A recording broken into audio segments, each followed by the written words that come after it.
Plaintiff Amanda Neal was friends with the defendant, so she agreed to open a credit card for him at a jewelry store if he made the payments.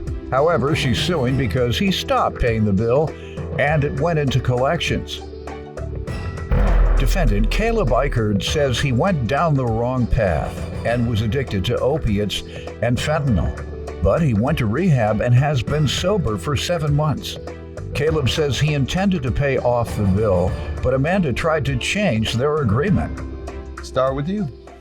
I met Caleb about 4 or 5 years ago through an ex-boyfriend. They used to play basketball together and stuff, and we got really close over time, and I never had any problems. We was always hanging out and having a great time. He stayed at his mom's apartment, rent-free. So he always had money on him. I never thought anything about it. If he needed a favor, he didn't have a driver's license. So a lot of times he would give me a call, ask me to run him somewhere or whatever. And he would always throw me some gas money or take him and my boyfriend out to eat or something to compensate for that. So we had a good relationship going. It came to the point where he wanted some jewelry at a jewelry store and asked if I would open an account for him. When was this? This was in 2019 in January. Okay. He paid about 8 months on that, all the way up through February of 2020, and he didn't make those payments. However, after that, they stopped.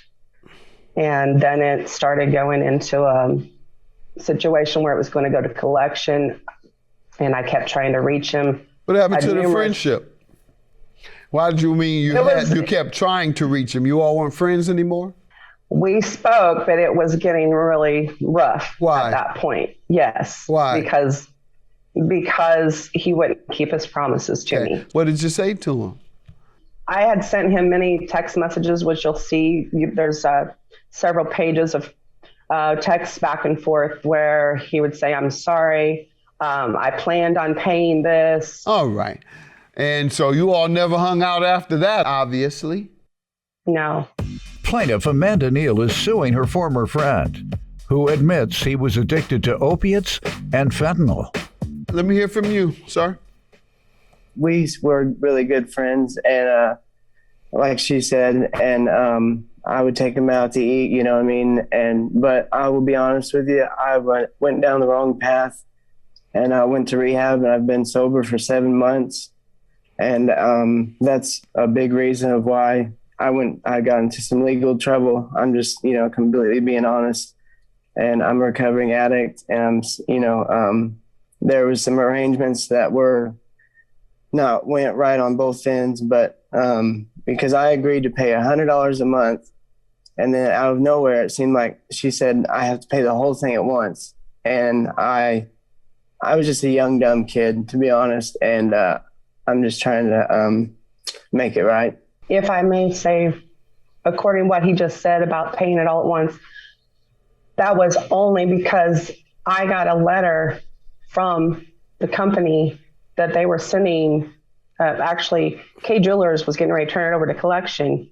And when they did. All right. Now I'm more interested in him telling us how his recovery is going. Sounds like it's going well. But the other part of that is, in my opinion, you have to do something to try and help others from needing rehab. So what can you tell us? Because all you said is you went to rehab. What did you go for? Cigarettes? Drinking too much? No. What? Just opiates, and I was in a really dark place, and I met my fiance, and I've just been doing really good since then. I'm about to go to Barber College this month, and we're both going, and we're putting the down payment on it. Where did you meet her at? She worked at the rehab. Good. Yeah. Well, you got the right person. You found the right person. You found the right person. I respect that even more. You said, if I'm going to really recover, let me get this counselor over here. Yes, sir. You're dating anybody? I'd like to date you then. You will work. You will change my life.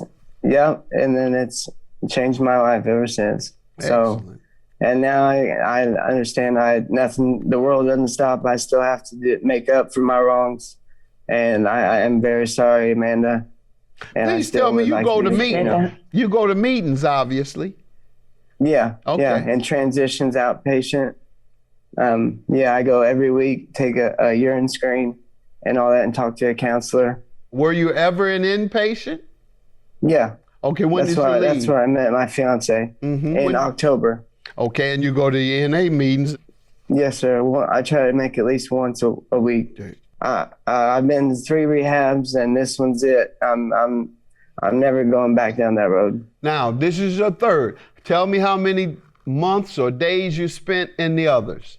The first time, how they long did you stay? They were all 28-day rehabs. Even the third one? And the third one, yes. All right. Well, I'm glad. But the third one had the aftercare program. There you go. The other 2, I just got left out, and they said, "Well, try to find you a job." And they were from other areas. They couldn't really. This one's from my area. Yeah. My observation has been that 30 days are not enough to be gone. Just open the door. Come in. We'll give you the principles for 30 days and give you some guidelines and insight and all the things that they do. And then, all right, good luck. That's not enough. Go to your NA meetings. No, that's not enough. I've had folks I've helped, the average that's good that you know. The average back during the crack era, that's when I gave most of my help and assistance to getting folks in rehab. Most of them on average needed to go 3 times. And the ones that worked are about 6 months. I've never seen 30 days typically don't work. Am I right? No, you're 100% right. And the turnover rate's not very great either. So about a 70, I'm just trying to be one of those to be, the positive and, try to change someone else's life maybe and show them not to do something stupid just like this and go, and get yourself a whole bunch of messes and stuff. It's just not worth it. And that's why we're talking about this now. Plaintiff Amanda Neal is suing her former friend, who admits he was addicted to opiates and fentanyl. And your emotional distress is for what, ma'am? 1,300? Some of it was for emotional distress simply because, when we first agreed, I told him I wasn't well then. I was also facing surgery that was keeping my sugar levels up if I was stressed, and they wouldn't do the surgery if my stress levels were up. So this was constantly keeping me sick over this. Did it hurt your credit? Yes, it did. I had a very good high credit score. It dropped, I think it was around 200 points very drastically. Okay. So, yes.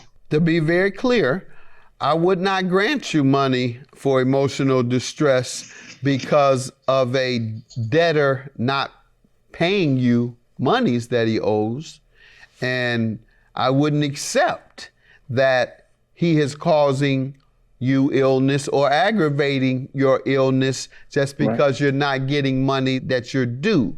Debts don't rise to the level of a judgment for emotional distress because it is so common. And things that are common are not accepted as a trigger for emotional distress. It's when it's extraordinarily uncommon and it causes damage that you can point directly to that only thing that someone has done. See, we can't just seclude what he's done to you as the stress that is aggravating your illness. What we can conclude and go directly to is that he ruined your credit. That's direct connection. But congratulations to you. Please continue on that route. You're a smart young man, smart enough to Thank you. To come up with the lady who would help your life the most in the needs that you have. And I'm sure that's part of her life's work. So you're bringing her a lot of fulfillment, that she is able to apply her life's work directly and to me. Hands on. Hands on. She's in the room. Tell her I said thank you. Tell her to peek her head over here. I see you looking peek her at head her. over here. Come here. Come here. Hi. Oh, and she's cute. Yeah. Hi. Thank you. Let's give her a hand. Thank you for your work. All right. Judgment for the plaintiff. Have a good day. Thank you. Thank you. Thank you, Your Honor. I hope that we can still be friends. You know, I really, you know, am doing this thing. So I am very sorry, and we should get together sometime and, you know, talk about stuff. Not on. I appreciate it. I really do, because you know, back when we first started, I always felt like you were a son to me. You know, I've said that 1,000 times. Yeah. So I hope that can ever go back to that, because I'm still here. Still here if you need something. I'll get a hold of you. As long as we make it right. I will.